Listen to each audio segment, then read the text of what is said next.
Hello and welcome to a totally new topic. We are moving away from rectangular coordinates, away from your standard x comma y ordered pairs, and we are going to do something rather different.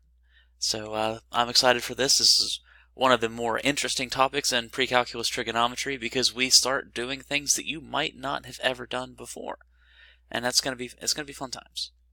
So what we're doing right now is introducing the concept of polar coordinates. Your standard x comma y coordinates, that's not going to be a thing we're going to be doing anymore. So let's get going on that. First we're going to create the coordinates, and then we're going to just cross between the familiar to polar, and then polar back to the familiar. And that's going to be the main thrust of the next couple of videos. So we'll go ahead and get started on that. Remember way back when, this is how we started off this course with the unit circle approach. We went some t units from starting position, which was 1, 0 on the unit circle, and we moved t. And where we ended up was a terminal point, and the xy coordinate for that was cosine theta, comma, sine theta. Well, I guess cosine t, comma, sine t, right? If you move t units, it's cosine t, sine t. But anyway, we then generalize that for circles of any radius. We said, okay, if we're on radius r, we're going to end up at r cosine theta, r sine theta.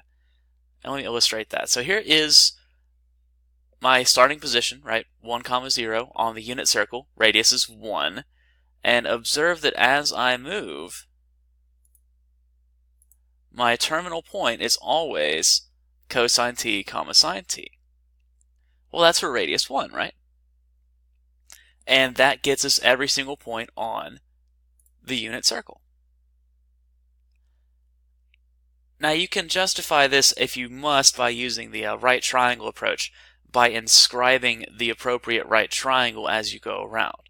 Right, so if we stop right there, we have a right triangle, hypotenuse is 1, and this angle right here is theta, also coincidentally is t as well. And so, I guess it's a t-bar, but anyway, theta there, and that gives you r cosine theta, r sine theta. Of course, since r is 1 in this case, it's cosine theta, sine theta.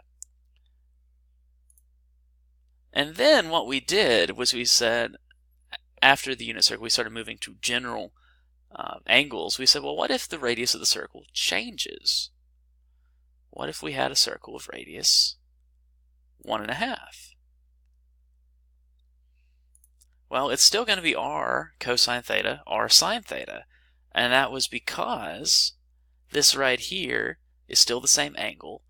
This is now hypotenuse r, but it's a similar triangle to what you would have had with the hypotenuse being 1.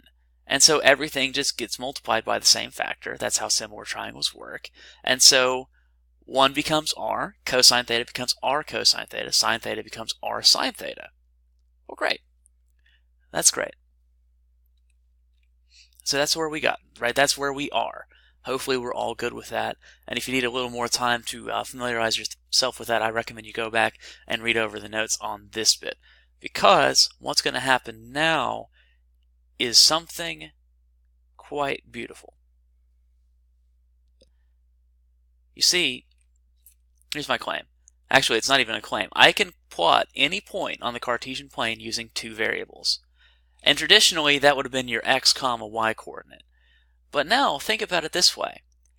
I can get any point on this Cartesian plane by figuring out what circle radius I'm on, and then figuring out what angle I need to rotate on that circle to get to that point. Right? This, like all of these circles together, if I keep going out and out forever, will cover the entire Cartesian plane. And so I need to figure out what circle I'm on, and then what angle of rotation I need to get every single point. And so, whereas before I needed your x and y coordinate, right, your left and rightness and your up and downness, now I can do it in 2 other variables, r and theta. R being the distance from the origin, or equivalently the radius of the circle we're on, and then your angle of rotation. Call that theta. that is now the polar coordinate. So if I were to drop this and that, what we're looking at here is I pick some value for r. Right, I pick some value for r, and actually r can be negative, and we'll explore what that means later. But we have r being some value, call it 1.34 here, and theta would be maybe pi over 4. And that gets us that point right there.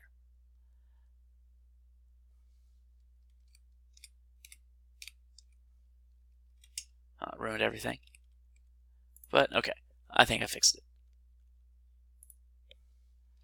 That would be a point on the unit circle. And in fact, as we traverse every circle of every radius centered at the origin, we get the whole plane. So that is a valid pair of coordinates, right? That's a proper pair of variables to get the entire plane. So we can define every point in polar coordinates now, r and theta. So let's just do that a little bit here, and that will close out this first video. I want us to plot some polar coordinates. 1, pi over 4. 2, 5 pi over 3. 1.5, negative 5 pi over 6. Right? You can rotate clockwise.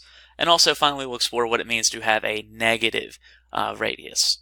So 1, pi over 4, that would mean I am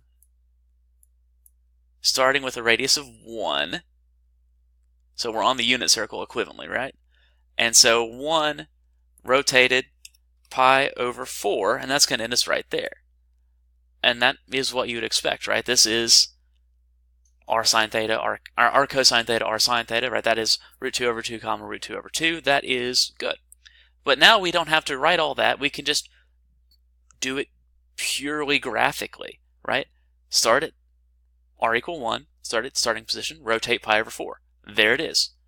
That's all we need. In fact, this is why I've replaced your standard grid with this polar system. I just have concentric circles of radii increasing, and then all your standard rotations, right? Here's pi over 6, there's pi over 4, here's pi over 3, and then up and down's pi over 2. All right, so we're off to a good start. And then I've got 2, 5 pi over 3, so radius is 2, and instead of starting at 0, I'm now going to look at 5 pi over 3. And hopefully, to the surprise of no one, that puts us down here, right? That puts us 2 rotated 5 pi over 3. All right, we're on a roll. So 1.5, negative 5 pi over 6, without plotting that, without actually running it through, let's kind of visualize what that means.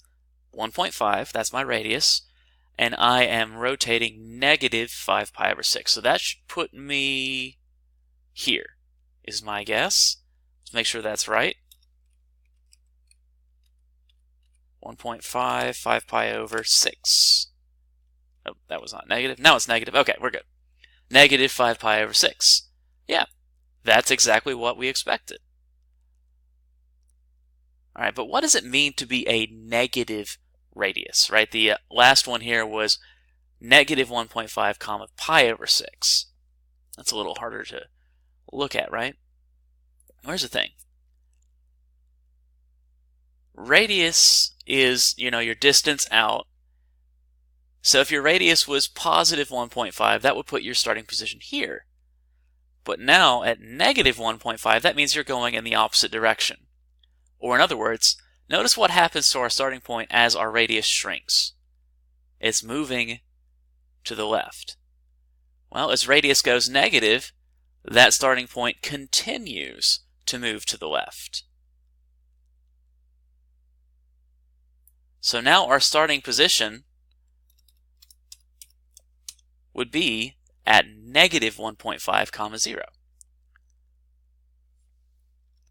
And then, rotating pi over 6, we actually end up at the very same spot we did before. And I bring that up to highlight something that bothers a lot of people. You can get one point an infinite number of ways in polar coordinates, right? Unlike rectangular coordinates, there was only one way to get to a single point, but now there's infinitely many ways, right?